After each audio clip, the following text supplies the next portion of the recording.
গরম। কি সোহেল, কোক দেবো নাকি একটা? না বাবলু ভাই, আকাশে দেখছিলা? ভাই আকাশ কুসুম পেজ থেকে তো শেয়ার দিছিল। কোক মোটেও ওই জায়গার না।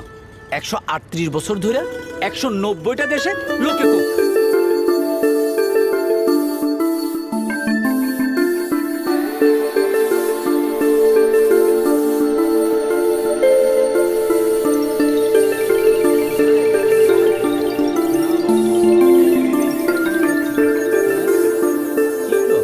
শোনেন নাই, এটা তো ওই জায়গা।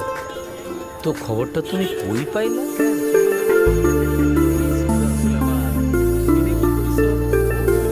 তুরস্কে খায়, স্পেনে খায়, দুবাইতে খায়, আর ফিলিস্তিনে তো কোকের ফ্যাক্টরি আছে।